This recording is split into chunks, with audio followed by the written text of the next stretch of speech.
from mile 80 to the finish, no doubt of finishing.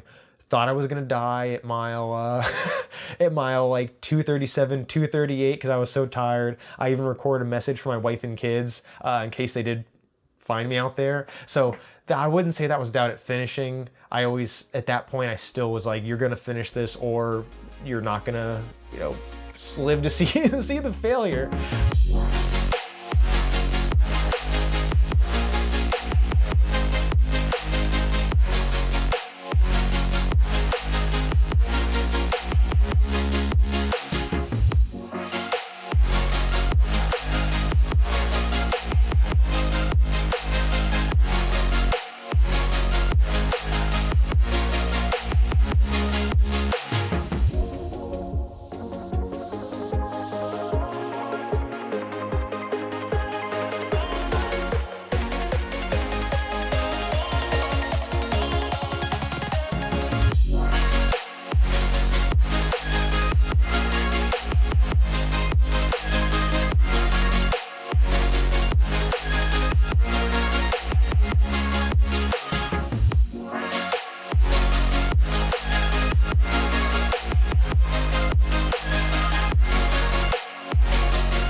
The Lollipop 240. What an incredible, difficult, amazing adventure that I would not wish on my worst enemies.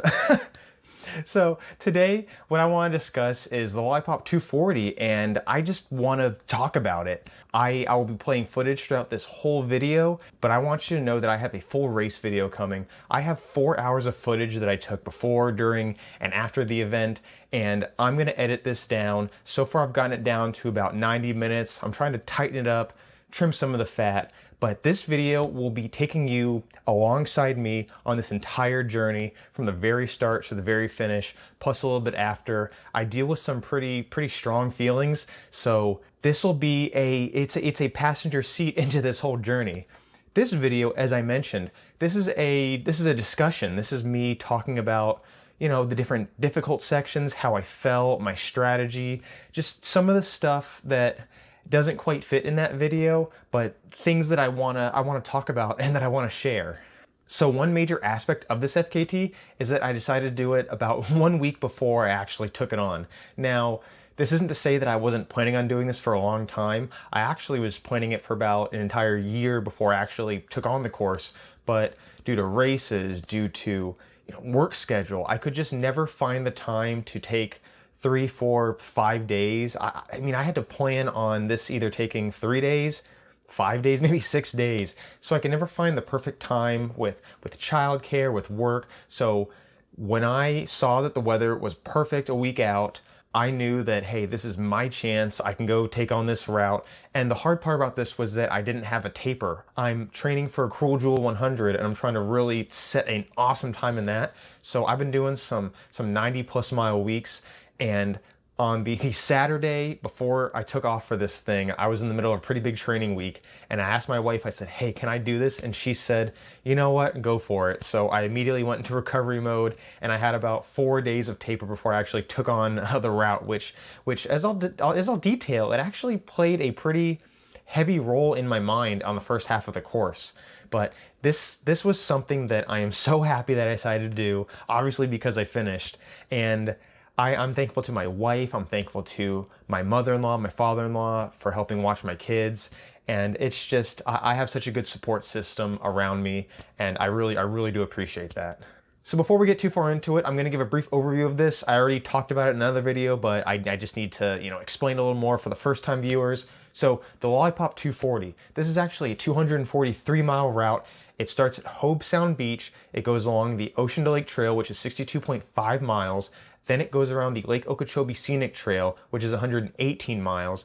This is the entire circumference of the lake. You go around the entire Lake Okeechobee, which is a pretty damn big lake. And then finally, you hit that same point and you go back on the Lake to Ocean Trail, 62.5 miles, right back to Hobe Sound Beach. And this is the ceremony. The tradition is that you touch the water at the beginning and you touch the water at the end. And it creates what looks like a lollipop. Now, there have been at least 2 finishers that did this supported. That was Louis Coco and Andy Matthews. Andy was the first one to do it. Louis broke his time. He came in at about 106-ish hours. And I also know that there is a individual named Jupiter Hikes, which did this whole route. I believe it took him 9 days. And then there is also one other individual that did this, I believe, self-supported. Maybe he had a little bit of assistance. I don't know much about it, but he wants to remain anonymous. I heard about him secondhand, so there are at least 4 finishers that I know of that have actually taken on this route. But for me, I wanted to be the first one to do it documented on the FKT website, be the first self-supported finisher. And knowing that people have already done this route, I don't want to say I wanted to send a message, but I wanted to set a really strong time. And I had some aggressive goals going into it. I had a 72-hour goal going into it. I was my A goal, my B goal was 84 hours, and my C goal was 96 hours. That was just finish the damn thing. And an interesting aspect of it too, and I've actually looked up some of those chicken scratch that I wrote down about a year ago, and 84 hours was my best guess at what I think I could finish this route in. 84 hours was kind of that number I always had in my head, and so I really wanted to beat that, but I also wanted to get as close to 72 as possible. And while I didn't hit that 72 hours, that 72-hour goal, it's like the perfect, everything goes right. I plan everything. I have, perfect guesses on the food I'll eat, my hydration, nutrition, my pacing. So while I did not hit that 72 hours, I did come in under 77 hours, which to me, that is a massive victory. That was better than I thought I could do. Not quite that, that sunny bluebird day, but still an incredible time in my opinion. So what does self-supported mean? Well, self-supported means that you can aid yourself in any way along the course, and you can also find help along the course as long as that help is accessible to anybody else. Now, touching on the first part of that, aid that you give yourself on the course would be supply caches. I put buckets on the Lake to Ocean Trail every 15 or so miles, and then I also stored a kid's jogging stroller, my kid's jogging stroller, at the lake in the bushes, and I pushed this goddamn thing around the entire lake filled with water, filled with food, all my clothes. And to touch on the second part of that, what is aid that is available to anybody else? The water fountains, convenience stores, grocery stores, fast food restaurants, pretty much anything that anybody that takes on the route can go and have access to. Now, if your buddy has a house along the route and you go in and take a nap in his bed and you come back out, that is not available to anybody else. That's your friend, that's someone you know. A stranger couldn't come to their house, open the door, walk in, and sleep in their bed, so to speak. So it's I don't want to say it's lenient with the rules, but pretty much as long as I didn't have someone that I know out there helping me, that was going to be a successful self-supported attempt. And that's what I did. I didn't have any help from anybody else. I saw 1 or 2 friendly faces on the Ocean to Lake Trail, gave them a little nod, kept on moving.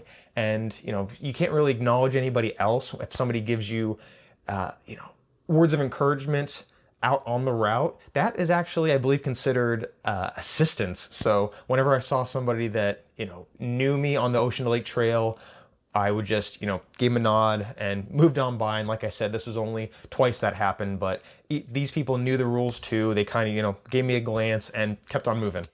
So right before we get into the actual route, I want to highlight the tech that I brought on this. So right here, I brought my GoPro Hero 11. I filmed the whole thing with it. And if you notice here, I have what is an external mic attachment on the outside. And in fact, I used this external mic for pretty much every single video that I shot. This is an absolute game changer. This ruined all my videos for me, all my future recordings. I'm gonna have to use this for every single video. I was out, the wind was blowing crazy on the lake. I clipped this bad boy on. I was talking crystal clear audio. Tires coming off and the tube's getting pinched, I just noticed, because the wheel's been kind of wobbly. But shit, man. Yep, staying calm. Nothing's a big deal, staying calm. Tire looks fine. Just gonna keep an eye on it. But yeah, that's all part of it. I came prepared. For me, audio is just as important as video. If you have crappy audio, a video is almost unwatchable to me. I'd almost rather have poor video quality and really good audio. So when I got back to my house, uploaded this footage, and listened to the audio quality with and without the mic, I was absolutely blown away. So I really have set the bar high for myself for future videos that I make. I'm gonna have to, use this guy the whole time, and it is quite a burden because I'm used to using just the silicone mount and a little clip right here to clip the GoPro onto my waistband, and having this giant setup, it was actually quite cumbersome to carry the whole time, but honestly, it made the quality so worth it, and I'm really excited to bring you that final product that, yeah, I will take that hit because, man, having good audio quality, that was amazing. So that was something that I tried out new for this, and it ended up working out incredibly, and I ain't going back to the regular GoPro microphone.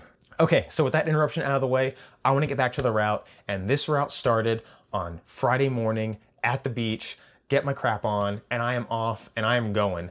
This was so exciting. I hit the first 4 or 5 miles super hard, running intense, and I actually had to stop myself a couple times and say, listen, this is not a race. This shouldn't even really be an FKT attempt. I'm just trying to finish this damn thing. It took me until about mile, I would say 30 or 40 before I stopped and I said, listen, the FKT doesn't matter. You were doing this for yourself, and I actually had a lot of reasons why I was doing it, a lot of personal reasons, a lot of personal stress. The timing of the good weather, that was just good timing. I had a lot of built up anxiety, like I said, a lot of stress that I'm not going to go into in this video, probably not any videos because it's very personal, but I just want you to know that I had a lot riding on this personally, and it meant a lot to me to finish this thing. And so it took like 30, 40 miles for me to stop, calm down, and say, hey, we're out here doing something amazing. It doesn't matter if it's 72 hours, if it's 172, we're getting around this lake. Like, come on, get your head in the game. So yeah, the first 16 miles to that first bucket stop, dry, runnable. I was pushing the pace, feeling good, filling my water up at that bucket stop, and I think I spent no more than like 5 minutes there. I was making better time than when I did Just Survive 125, which was about half the distance. So I'm getting my stuff, and I hit the next section. I hit Riverbend. Riverbend's always good. And then I get into Loxahatchee Slow. Loxahatchee Slow, this is the only times I've been on this course has been when it's been knee-deep water. You're wading through it. I was planning on this. I hit Lox, and it's pretty much dry. There's a little bit of mud here and there, but it's super runnable. And that's when I said to myself, I'm like, okay, we are going for an FKT, but we also are just trying to finish this thing. But why? You don't hinder yourself. You have some runnable terrain. Just go for it. Which ended up, I'll speak in a minute, but that ended up being kind of it kind of hurt me a little bit because I was running really hard for that first 62.5 miles to get to that lake. But at the time, I'm feeling good. The sun's now up. It's getting a little hot, but still, I mean, we're talking in the 70s. Like that's perfect running weather. And I was feeling really, really good. After my next bucket stop, I filled up. I made it through Hungerland, made it through Corbett. I'm feeling good. And I almost missed when I hit the under 200 mile mark. And that's something else that I touch on in my full race video a lot, is having the need for small milestones. So for 243 miles, you got to have small milestones. Break this bad boy up into chunks. One of the big milestones was hitting under 200 miles. So when I hit 199, that was really big for me. There's also other milestones like getting to the start of the Lake Okeechobee Scenic Trail, getting halfway around, finishing the trail, and also, setting little goals on the way back to the beach. So this whole route was pretty much just a bunch of small, tiny races, small, tiny courses built into one. And it almost seemed like every time I finished one of those, if you would have told me, okay, Mike, you're done, go home and rest, I probably could have slept for like 3 days. But I had to keep on going. So it was a weird mental thing that I did where I would push really, really hard, hit a milestone distance, and then stop, recoup, and then go, okay, what's the next distance? So for this particular instance, I hit the under 200 mile mark, and I was starting to feel a little rough. The sun was just starting to go down. I had not been eating or drinking that well. I didn't pack things that I really, really wanted to eat. I packed more gels, more bars, and I even noticed that I packed just like I was going to do Just Survive 125, where you're limited to a 5-gallon bucket. I could have packed a suitcase full of bull crap and left it out there. Like, I don't know why in my head I was like, okay, keep it to a bucket. I guess maybe it kind of felt like that was the traditional way of doing things, if so to speak. It just felt like having a bucket was very traditional. It almost felt like if I had too much stuff, it would almost be like cheating, like packing a full tent or a hammock or a bunch of extra supplies. It's just too many luxuries. Felt like it would have been doing this route injustice, almost making it too easy and not making the challenge worth it to take on.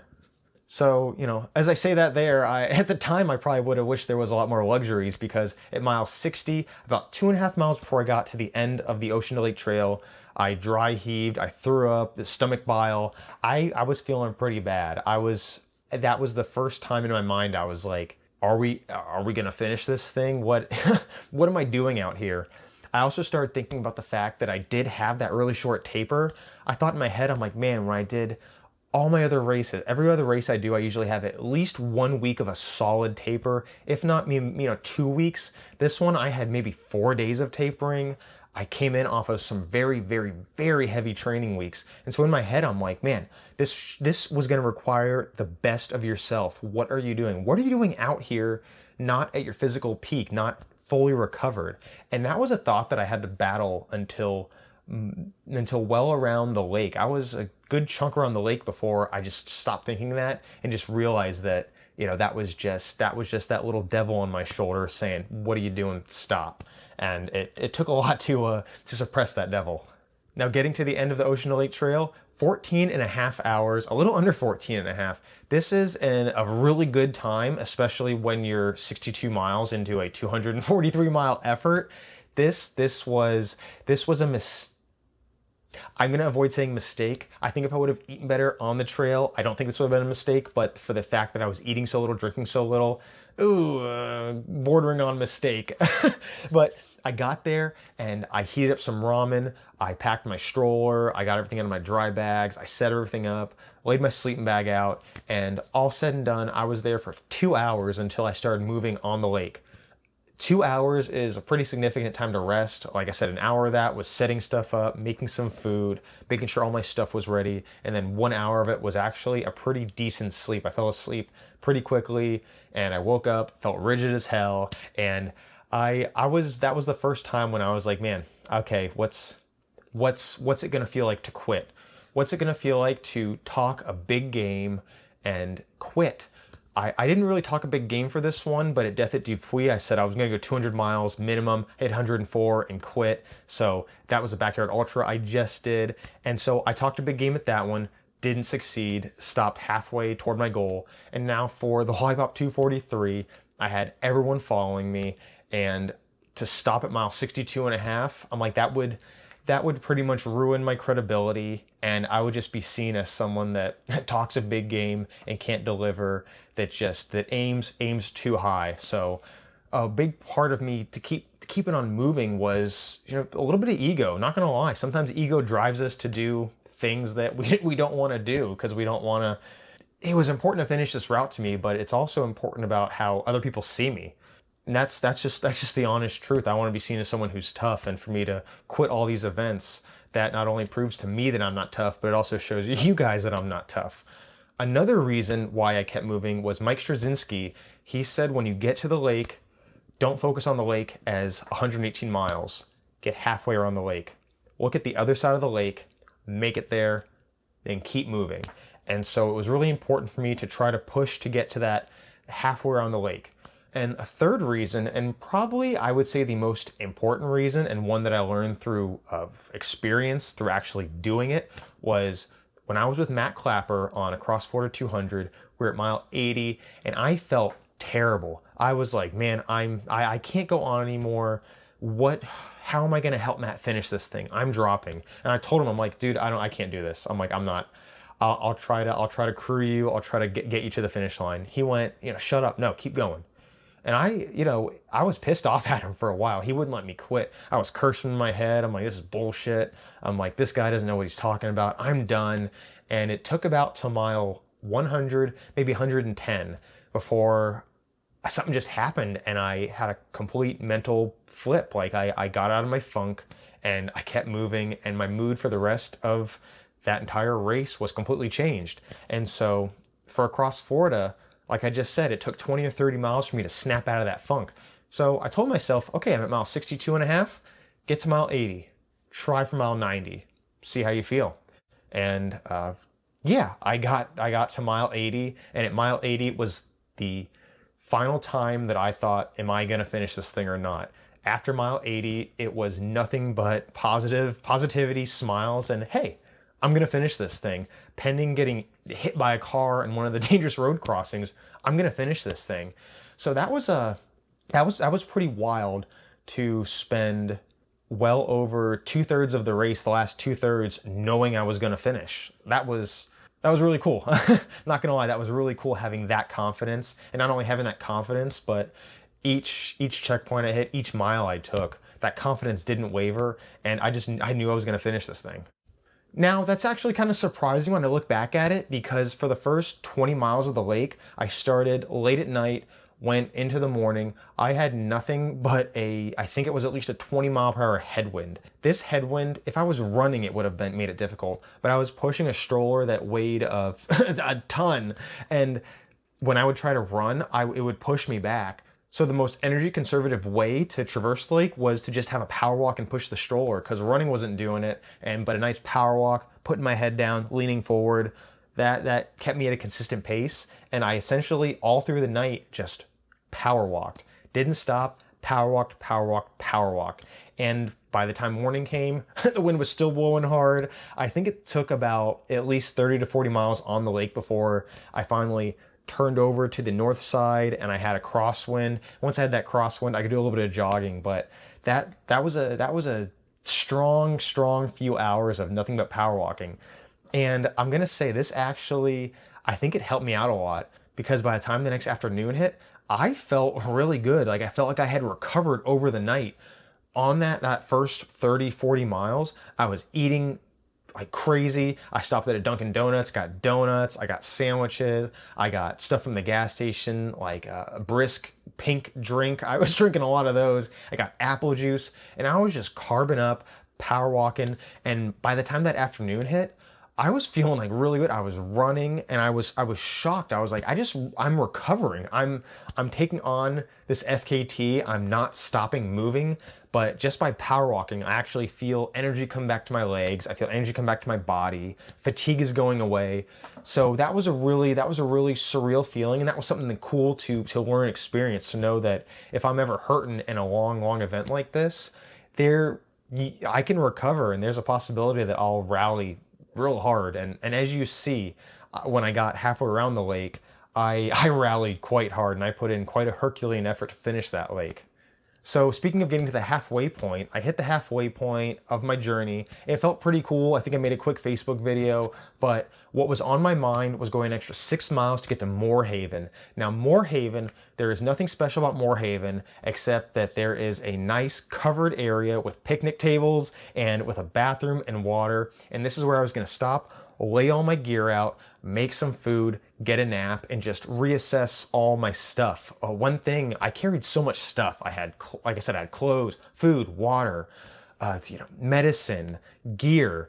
And so when I'm grabbing stuff, shoving it back, my cart was just cram-packed full of crap. And so when I got to that area, I organized everything, put them back into their dry bags, and had the cart set up real nice to where it would be very convenient the following day for that final push around the lake. So I was really dedicated to get to Moorhaven, and not only for that reason, but Moorhaven is actually where I met Andy Matthews when he was doing his Lollipop 240 trip that he finished.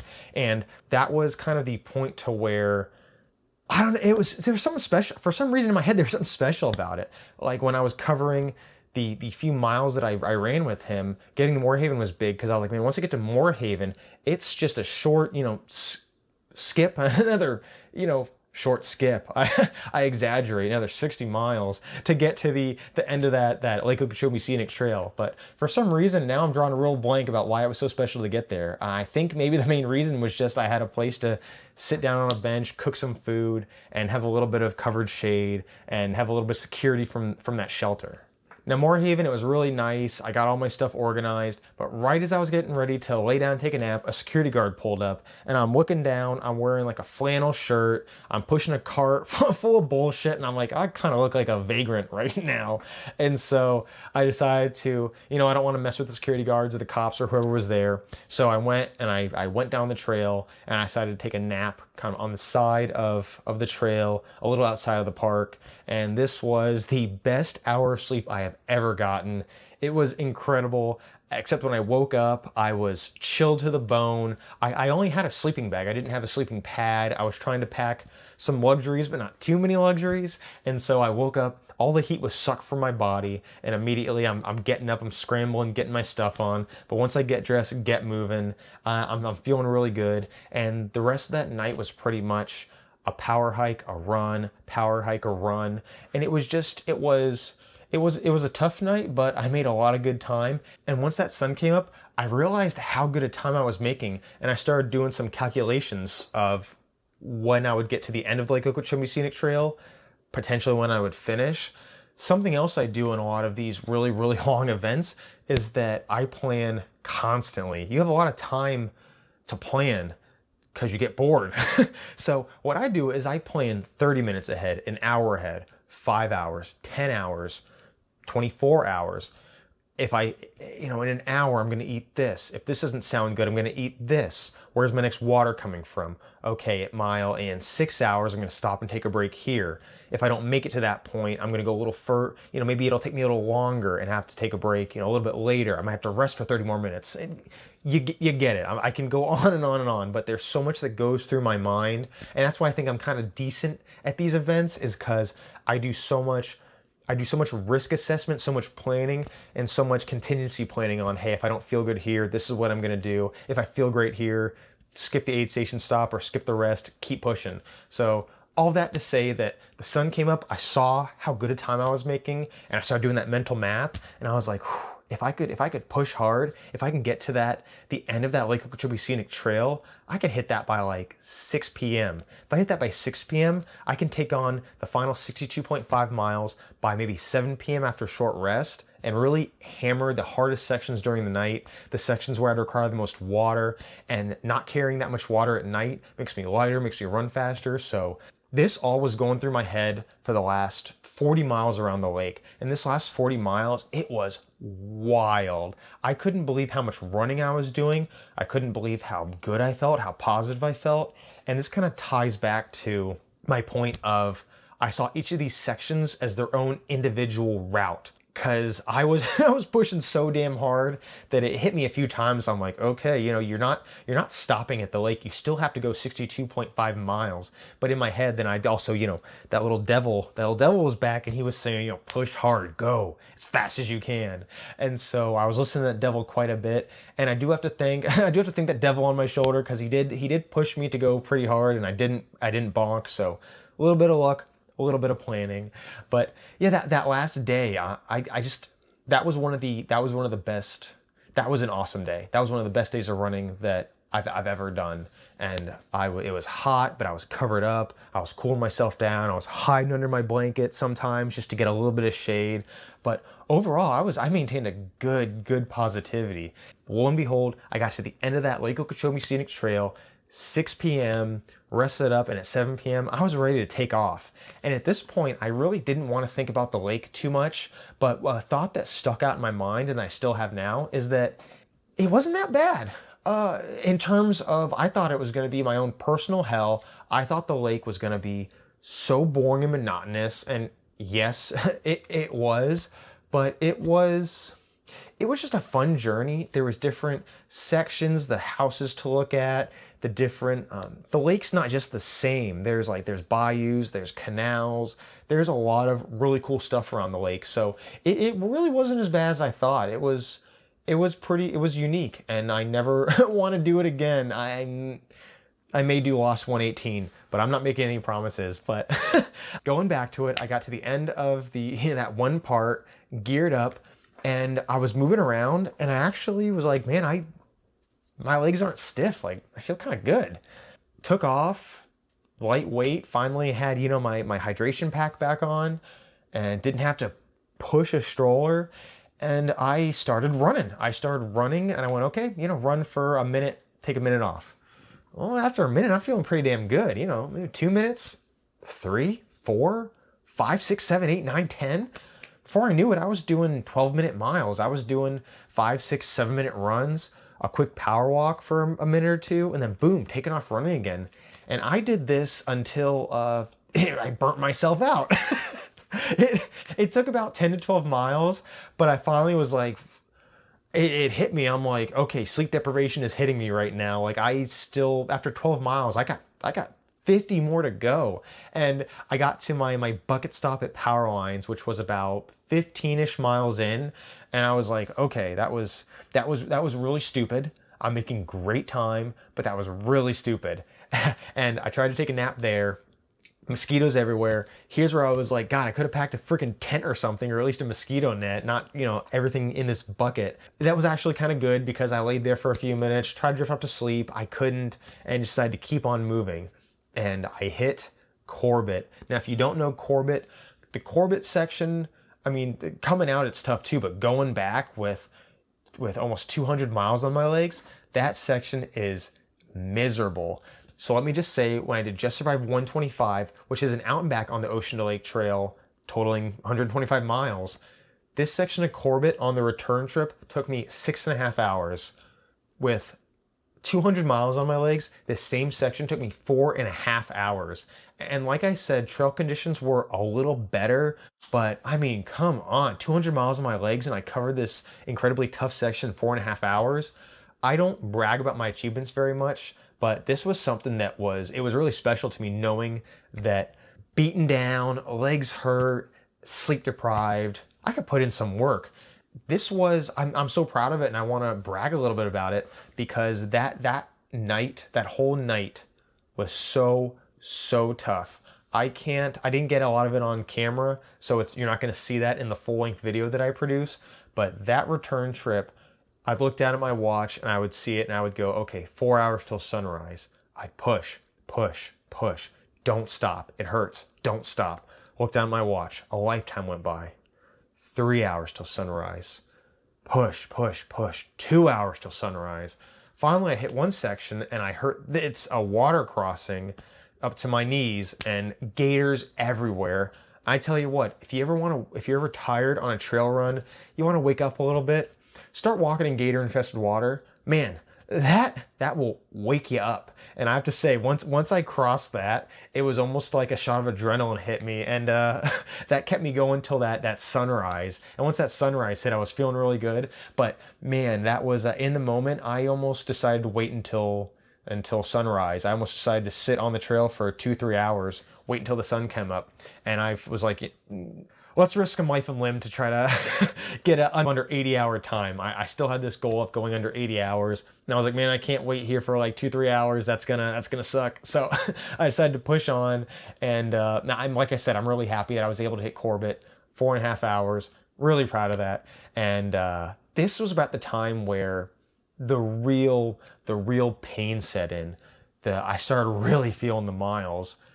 As I mentioned previously, pushing the stroller around the lake, it was a lot of power walking, a lot of recovery.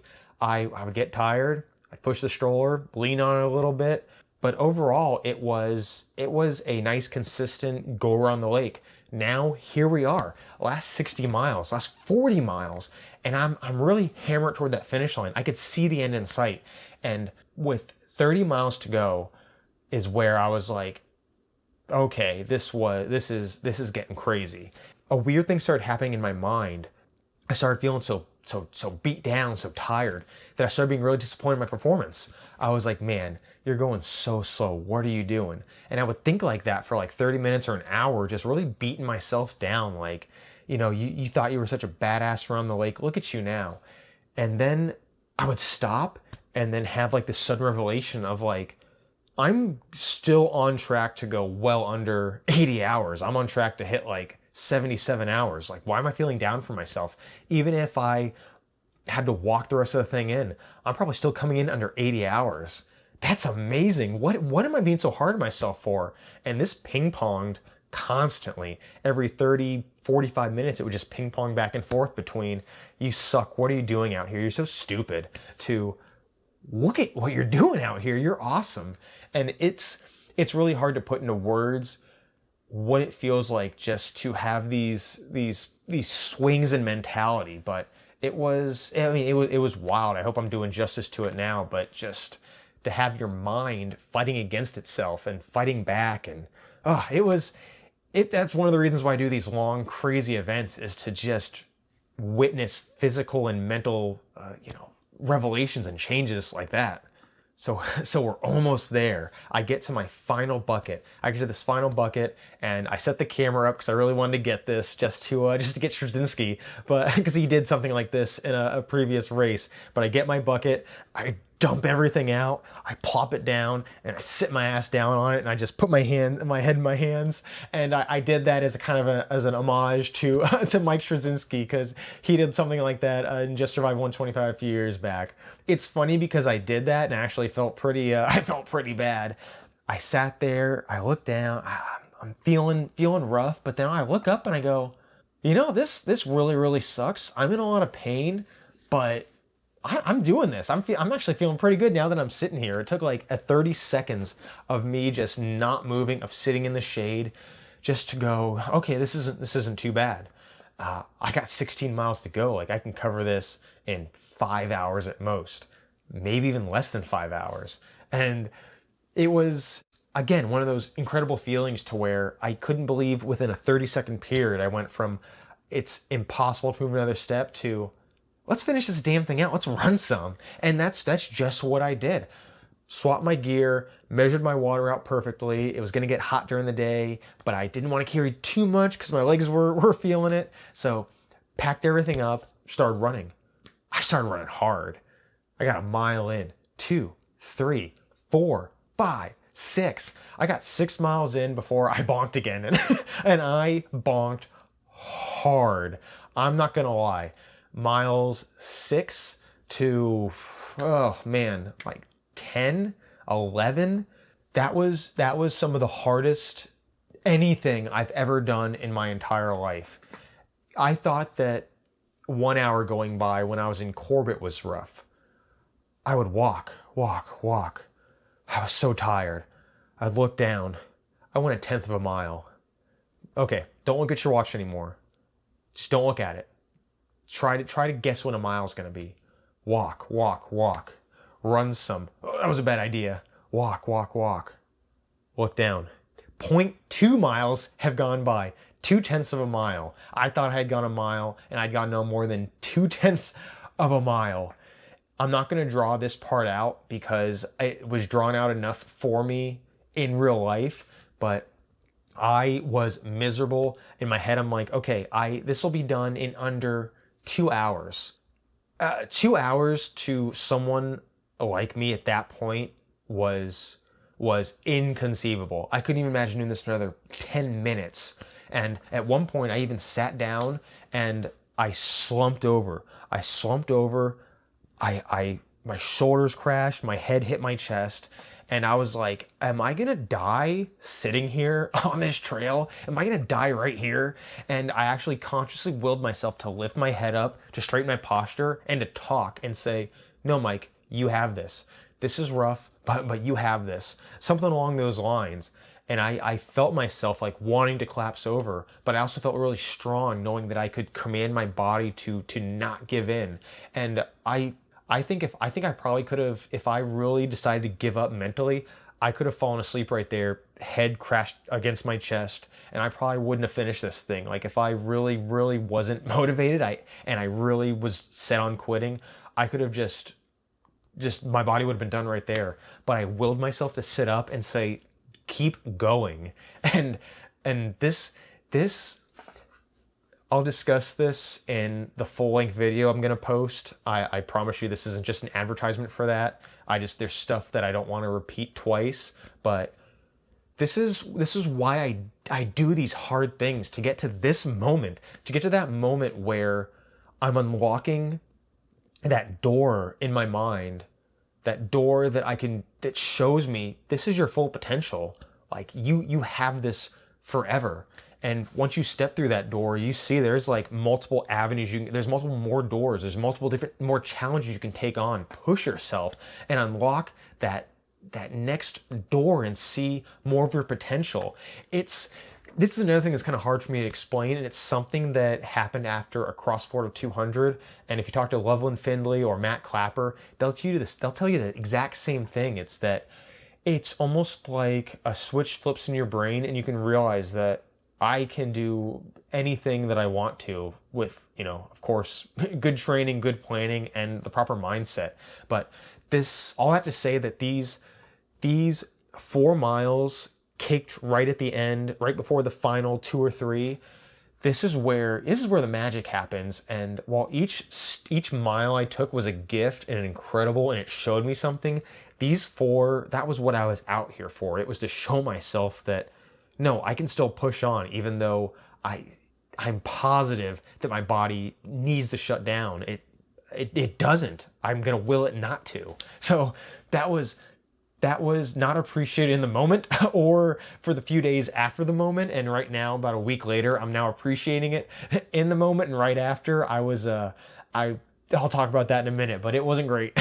So with these 4 miles out of the way, I hit the sand dunes. I know the sand dunes are like 3 miles to go, and it was home free from there. There's not really much to say about these miles. I was tired. I was hurting. I was afraid that I would go into exercise-induced anaphylactic shock, like I've known a few people, such as Clapper, to do from pushing yourself so hard. But I hit the pavement. In the last 2 miles, I ran to the beach, saw a few people there. A few people were there to cheer me on. I ran to the water.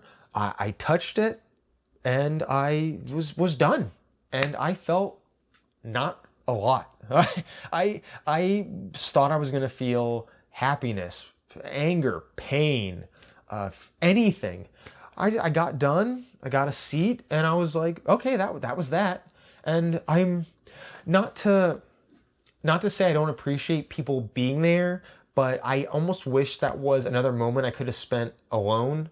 At the time, I was looking forward to seeing everyone, but as I was sitting there, I just kind of wanted to reflect on this journey. And I had time to do that later, but I was sitting there answering questions, and all this just to kind of say that I didn't feel much. I felt a little bit proud.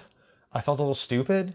I was tired, but I walked around. I got some stuff from my car. I packed some stuff in my car, and I honestly thought that I was going to feel something more.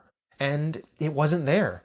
After that, I got in my car and I went to Taco Bell, went to Publix, and went to my hotel that my amazing wife had booked me, because there was no way I was taking a nap on the beach and going and picking up all my buckets and driving home. And I got there, I laid down, I got the worst night of sleep, woke up, recorded a quick video of how I felt afterwards, which I got some raw emotion. Like I said, I'm not trying to advertise my full-length video, but it's going to have a couple minute post-race discussion of how I felt. And I love that clip. I love it so much. It's so honest. It's so raw. It's a person that has just completed 243 miles that spent 77 hours alone finishing this thing.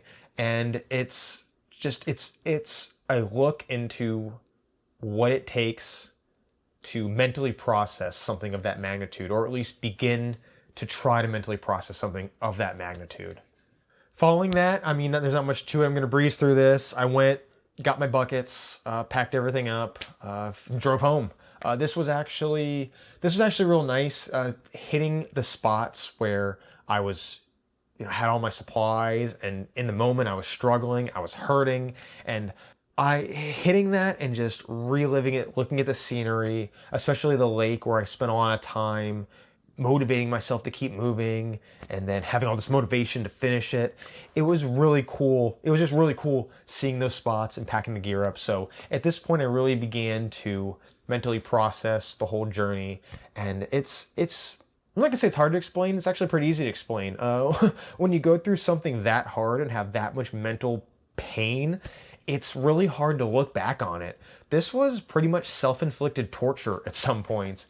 And so to try to picture some of the parts, like getting to the lake, the second half of the lake when I was pushing so hard, like it's hard to think back and like that was me. Like that was me hurting that bad, feeling that drain, feeling that, you know, that stress from trying to hit a good time, from just trying to finish. So it took until a couple days ago for me to finally sit down and start writing out the whole journey and watching the footage and editing it and reliving it. And I can now finally, a week later, really, really, really appreciate the journey. But at the time it was a struggle to mentally process it. So that was the journey kind of summed up the way that I wanted to tell it. It might have been a little disjointed in some parts. I apologize for that. And, you know, as an advertisement for the full video, if you want to see something super structured with very, very easy to follow along, a lot of trail footage, everything with music really tied together, please hold out. I'm editing that video, but I want to make it something special. This is going to be one of my best videos yet, and I see it being very special. And I don't care if it gets 100 views. It's going to be one of my best works. I'm going to be proud of it regardless. But that all being said, there are a few things that I figured you guys might want to ask me, and one of those is, was the stroller a blessing or a burden?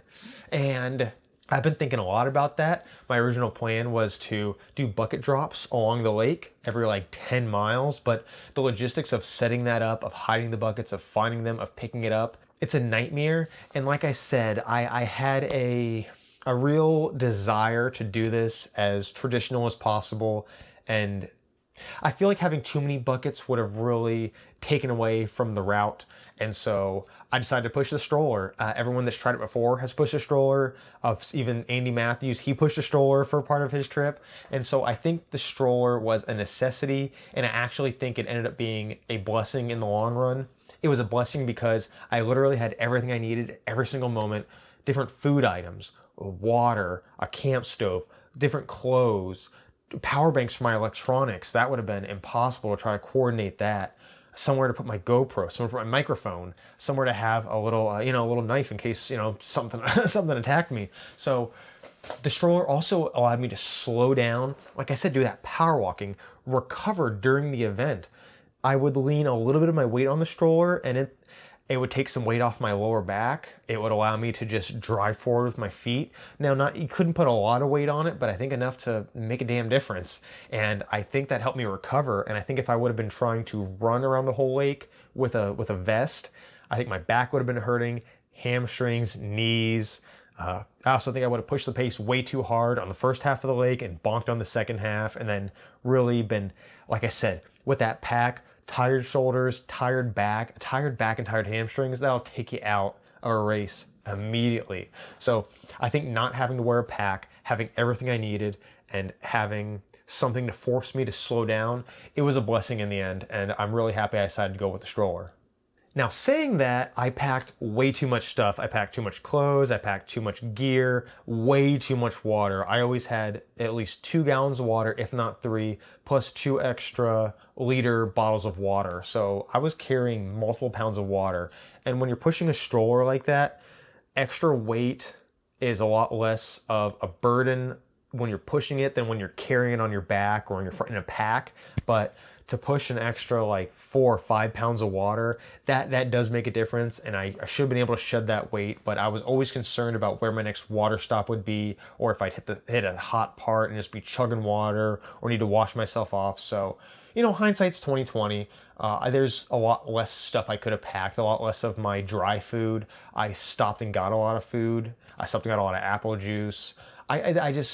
I can't go back and redo things, but I think I could have shaved off an extra hour or 2, maybe a little more going around that lake, just if I would have had the hindsight that I have now. But hey, I didn't have that, and I think I did a pretty damn good job. Now, what was my secret to such a good time? Like I said, the supported time was 106 hours. I got under 77 hours. Number one, my secret was that I had awesome weather. The weather was incredible, from not just the dry trail to the cool nights. They weren't too cold. It dropped down to like 55, but with a flannel on, it actually was getting too hot in the daytime. It could have been like 5-10 degrees cooler, but I mean, we're talking in the mid 70s. It got maybe to the upper 70s at most, so there was no rain. Wind was kind of a pain in the ass, but dealt with that. So the course was amazing. But I would say the biggest contributor was never stopping. Never stopping when I didn't have to. I would stop to sleep. I would stop if I had to get some food out and eat some food. I'd stop maybe a handful of times on the side of the trail just to take off my shoes to rub my legs, but only when I really, really needed to. If I didn't need to stop, I didn't stop. If I was tired, I would walk. If I was really tired, I would walk slower. If I was less tired, I would power walk. And if I felt really, really good, I would run. So not stopping was the absolute key, or not stopping more than I needed to was the absolute key to getting a good time. And that shouldn't be a surprise. I'm not saying anything that's, a revelation. Every race is like that. Every race is like that. The less you spend at aid stations, the less time you spend not moving, the faster you go. But it's a lot harder to do when you're covering 243 miles not to decide to stop. And I just made the decision not to stop, especially when I got half around that lake. That was when I was like, you have a time to hit. Don't stop. Hit your goals. Now, did I have any doubts? Like I said, I think I answered that pretty well. But my only doubt was between miles 45 and maybe 75. 45 is when I first started thinking like, man, you didn't have any taper. What are you doing? But I'd push that thought off. At mile 62, when I got to the end of the Ocean to Lake Trail, that's when everything really hurt. I fell asleep, woke up, was really stiff, and was like, man, you didn't taper enough. What are you doing? And finally, a few miles after that, pushing the cart at night, with the headwind kind of sucked. But a couple miles in, every doubt was erased. From mile 80 to the finish, no doubt of finishing. Thought I was gonna die at mile like 237, 238 because I was so tired. I even recorded a message for my wife and kids in case they did find me out there. So I wouldn't say that was doubt at finishing. I always, at that point, I still was like, you're gonna finish this or you're not gonna, live to see the failure. So yeah, I spent a majority of that FKT fully believing and fully knowing that I was going to finish, and that felt really good. That was a good positive mindset I kept into this. Next thing, how did I sleep? I essentially had a sleeping bag. I pulled it out, tucked into it, and slept on the ground. Slept in the grass. I avoided caffeine for many hours prior to actually trying to sleep. That way, I would actually be physically tired, and I fell asleep when I did fall asleep, the 2 times, I fell asleep within like 2-3 minutes, slept for half an hour, woke right up. And speaking of sleep, I would say in total, I got at most 2 hours and 15 minutes of sleep. And at the very least, I got an hour and 50 minutes of sleep. So I got somewhere in that range. And that's actually kind of surprising that I got that little of sleep and still had such a crisp, clear, positive mentality up until the finish when the adrenaline dump wore off. But I didn't hallucinate at all. No hallucinations. I was like, man, this is going to be kind of cool. I hallucinated during Cross Florida 200. Can't wait to hallucinate here. But I think because I got those small little doses of sleep every, 20, 30, 40 hours, I wasn't able to hallucinate. So, I mean, that was good. You don't want to hallucinate when you're going around the lake surrounded by, 2 bodies of water. So it is a little disappointing though, a little free hallucination trip. Never hurt anybody, but yeah, it came when it came, and when I didn't need to, or when I was tired but not exhausted. Like I said, keep moving. Don't stop unless you absolutely have to. So what was my favorite part of this whole trip? I have many small, minor segments that were my favorite part. The last 30 miles on the Lake Okeechobee Scenic Trail, when I was pushing hard, not stopping, I felt like a badass. Like I felt that was what I was thinking the whole time. Honestly, going into this, I had this idea of ego death. Now, what that is, it is a understanding that you are a part of something much greater, and that you are not that important. You're part of a greater whole. The opposite happened. I spent a lot of this route, not just the last 30 miles of the lake, but a good portion of it, thinking like, man, I'm a badass for doing this. And that thought, again, it's maintaining a positive outlook, like thinking that, man, I'm a badass. I was like, well, if I'm such a badass, man, keep pushing, keep going, don't stop. And so it was a good mental trick that I used. I leaned into it. I was like, okay, you're a badass, keep going. And so for the last 30 miles around the lake, it's lasted like the entire last 30. Like I was pumped up. I was singing to the music I was playing. I was feeling really, really good. And so that was probably, if I had to put one favorite part, that would be it. My next favorite part is on the return trip on the Lake to Ocean Trail. Just like I said, there's a few segments to where I was running, I was listening to music, I was turning the music off and just thinking, but I was running and I couldn't believe how good I was moving. These moments where I would feel so high, I was running with my emotions, which was probably a bad idea. It was a bad idea because then I would crash and there'd be like 2 hours, 3 hours where I'd be like, you suck, what are you doing? But then I'd run again, and I would be like, you know what? Okay, let's try running. And I'd run a little bit, and I go, okay, I'm feeling pretty good. Let's run hard. Let's not just run easy and keep this sustained. Let's run really, really hard. And so it was these moments of running hard, of really just running with my emotions that I found enjoyable, and I was cruising. I mean, to be over 200 miles into a journey and still be able to do at least 12-minute miles. I felt really good.